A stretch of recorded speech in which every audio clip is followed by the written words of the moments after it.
Put God first. Put God first in everything you do.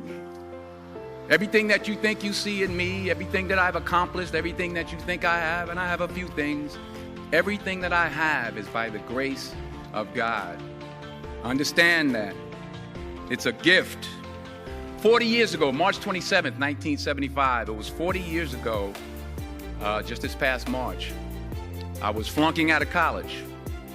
I had a 1.7 grade point average.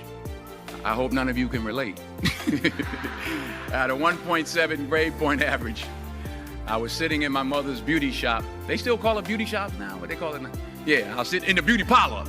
I was sitting in my mother's beauty parlor, and I'm looking in the mirror, and I see behind me this woman under the dryer. And every time she looked up, every time I looked up, she was looking at me, just looking me in the eye. And I didn't know who she was, and I said, she said, somebody give me a pen, give me a pencil, I have a prophecy. March 27, 1975, she said, boy, you are gonna travel the world and speak to millions of people. Now mind you, I flunked out of college. I'm thinking about joining the army. I didn't know what I was gonna do, and she's telling me I'm gonna travel the world and speak to millions of people. Well, I have traveled the world, and I have spoke to millions of people. But that's not the most important thing, the success that I had. The most important thing is that what she taught me and what she told me that day has stayed with me since. I've been protected, I've been directed, I've been corrected. I've kept God in my life and it's kept me humble. I didn't always stick with him, but he always stuck with me. So stick with him in everything you do. If you think you want to do what you think I've done, then do what I've done and stick with God. Number 2, fail big. That's right. Fail big. Today's the beginning of the rest of your life, and it can be very frightening. It's a new world out there. It's a mean world out there, and you only live once. So do what you feel passionate about. Take chances professionally. Don't be afraid to fail. There's an old IQ test, was 9 dots, and you had to draw 5 lines with a pencil within these 9 dots without lifting the pencil. The only way to do it was to go outside the box. So don't be afraid to go outside the box. Don't be afraid to think outside the box. Don't be afraid to fail big, to dream big. But remember, dreams without goals are just dreams, and they ultimately fuel disappointment. So have dreams, but have goals. Life goals, yearly goals, monthly goals, daily goals. I try to give myself a goal every day. Sometimes it's just to not curse somebody out. Simple goals, but have goals.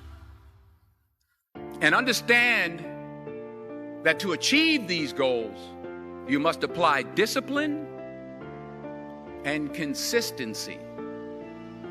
In order to achieve your goals, you must apply discipline, which you have already done, and consistency every day, not just on Tuesday and miss a few days. You have to work at it every day. You have to plan every day. You've heard the saying, we don't plan to fail, we fail to plan.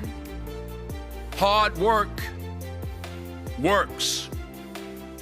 Working really hard is what successful people do. And in this text, tweet, twerk world that you've grown up in, remember, just because you're doing a lot more doesn't mean you're getting a lot more done. Remember that. Just because you're doing a lot more doesn't mean you're getting a lot more done. Don't confuse movement with progress. My mother told me, she said, yeah, because you can run in place all the time and never get anywhere. So continue to strive, continue to have goals, continue to progress. Number 3, you'll never see a U-Haul behind a hearse. I'll say it again. You'll never see a U-Haul behind a hearse. I don't care how much money you make, you can't take it with you. And it's not how much you have. It's what you do with what you have. We all have different talents. Some of you will be doctors, some lawyers, some scientists, some educators, some nurses, some teachers. Yeah, okay. Some preachers. The most selfish thing you can do in this world is help someone else. Why is it selfish? Because the gratification, the goodness that comes to you, the good feeling that I get from helping others, nothing's better than that. Not jewelry, not big house I have, not the cars, but it's the joy. That's where the joy is in helping others. That's where the success is. Finally, I pray that you put your slippers way under the bed tonight, so that when you wake up in the morning, you have to get on your knees to reach them. And while you're down there, say thank you for grace. Thank you for mercy. Thank you for understanding. Thank you for wisdom. Thank you for parents.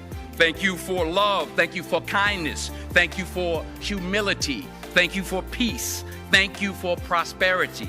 Say thank you in advance for what's already yours. It's how I live my life. That's why I am, one of the reasons why I am today. Say thank you in advance for what is already yours. True desire in the heart for anything good is God's proof to you, sent beforehand to indicate that it's yours already. I'll say it again. True desire in the heart, that itch that you have, whatever it is you want to do, that thing that you want to do to help others and to grow and to make money, that desire, that itch, that's God's proof to you, sent beforehand already to indicate that it's yours. And anything you want good, you can have. So claim it. Work hard to get it. When you get it, reach back. Pull someone else up. Each one, teach one. Don't just aspire to make a living. Aspire to make a difference.